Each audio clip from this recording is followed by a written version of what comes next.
Apakah kalian tahu apa itu sistem pernapasan? Sistem pernapasan atau sistem respirasi adalah rangkaian organ yang berperan untuk pertukaran gas antara tubuh dan lingkungan. Proses ini melibatkan oksigen dan pengeluaran karbon dioksida.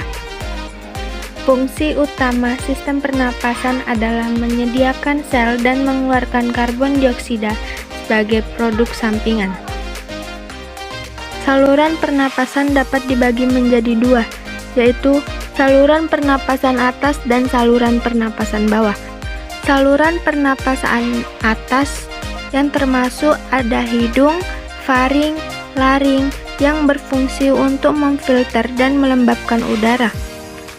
Saluran pernapasan bawah yaitu termasuk ada trakea, bronkus, bronkiolus, paru-paru, dan alveolus yang berfungsi untuk mengarahkan udara ke paru-paru. Sistem pernapasan terdiri dari beberapa organ utama termasuk hidung, faring, laring, trakea, bronkus, bronkiolus, paru-paru, alveolus. Hidung berfungsi sebagai saluran masuk udara serta memiliki fungsi pemanasan dan penyaringan udara. Faring berfungsi untuk membawa udara makanan serta cairan dari hidung dan mulut.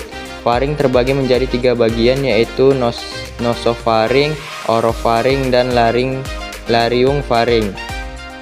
Fungsi sebagai saluran udara yang membawa udara dari hidung atau mulut ke trakea dan paru-paru. Fungsi sebagai jalan masuk dan keluarnya udara ke paru-paru. Fungsi untuk menjaga kualitas udara yang masuk ke paru-paru. Bronkiolus, fungsi bronkiolus yang utama adalah membantu distribusi udara di paru-paru. Fungsi paru-paru adalah menjadi tempat pertukaran gas oksigen dan karbon dioksida. Fungsi alveolus adalah sebagai tempat pertukaran gas oksigen dan karbon dioksida.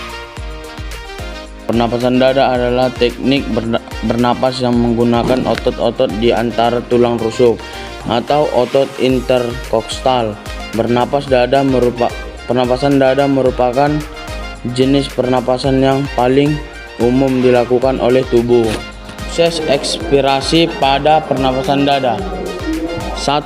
Otot-otot pernapasan termasuk diafragma dan otot interkostal bereaksi. 2. Diafragma bergerak naik ke posisi semula.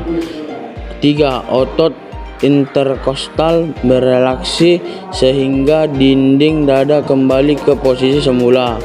4. Rongga dada mengecil, tekanan udara dalam paru-paru meningkat melebihi tekanan udara atmosfer.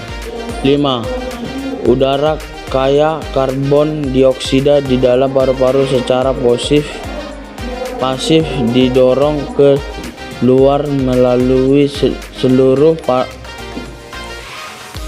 saluran pernapasan.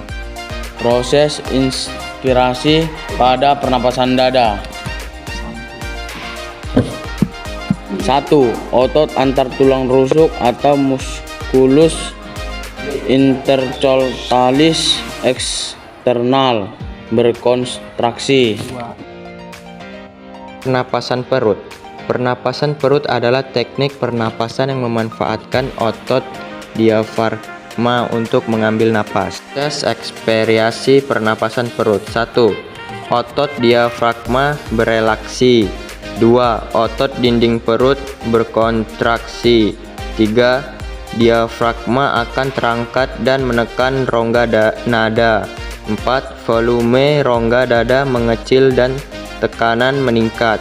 5. Udara keluar dari paru-paru. Proses inspirasi pernapasan perut. 1. Otot diafragma berkontraksi. 2. Volume rongga dada menjadi membesar dan diafragma mendatar. 3. Tekanan udara mengecil dan paru-paru mengembang. 4. Tekanan udara di paru-paru lebih kecil dari tekanan udara di atmosfer. 5. Udara masuk ke paru-paru. Kita masuk ke materi yang terakhir, yaitu tentang regulasi pernapasan dan gangguan pada sistem pernapasan. Itu regulasi pernapasan Regulasi pernapasan adalah proses kontrol saraf yang mengatur pernapasan untuk menjaga pasokan oksigen ke jaringan tubuh secara konstan. Nah, jadi regulasi pernapasan ini diatur oleh yang namanya sistem saraf pusat. Adapun faktor-faktor yang mempengaruhi laju pernapasan yaitu seperti aktivitas fisik, emosi, dan kesehatan. Setelah kita masuk ke materi selanjutnya yaitu tentang gangguan pada sistem pernapasan. Gangguan pada sistem pernapasan adalah kondisi ketika seseorang mengalami kesulitan untuk bernapas. Kondisi ini bisa disebabkan oleh penyakit saluran pernapasan. Penyakit saluran pernapasan ini ada bermacam-macam. Di sini yang kita bahas ada 3 poin yaitu tentang asma, bronkitis, pneumonia. Kita masuk ke poin yang pertama yaitu penyakit asma. Asma adalah kondisi kronis yang menyebabkan penyempitan pada saluran pernapasan yang membuat kita sulit untuk bernapas. Adapun penyebab dari penyakit asma ini yaitu seperti merokok, infeksi virus, dan aktivitas fisik.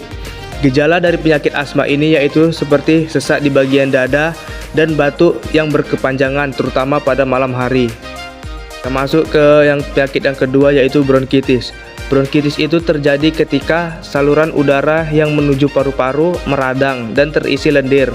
Penyebab dari bronkitis ini yaitu seperti infeksi virus, faktor lingkungan, dan paparan polusi udara. Gejala dari bronkitis ini yaitu seperti tubuh kita pada saat demam terasa menggigil dan nyeri pada saat batuk.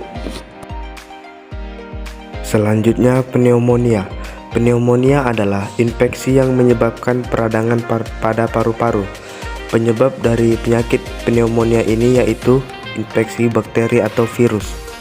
Gejala yang dialami pasien jika menderita penyakit pneumonia ini yaitu seperti demam dan sesak napas. Selanjutnya kita masuk ke penyakit yang terakhir yaitu tuberkulosis atau TBC. Tuberkulosis adalah suatu penyakit bakteri menular yang berpotensi serius, terutama mempengaruhi paru-paru.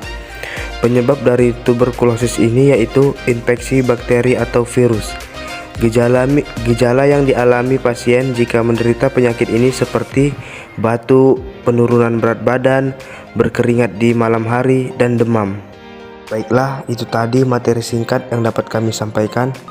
Kesimpulan yang dapat kita ambil dari materi kali ini yaitu mencegah lebih baik daripada mengobati. Cukup sekian dari saya. Terima kasih. See you.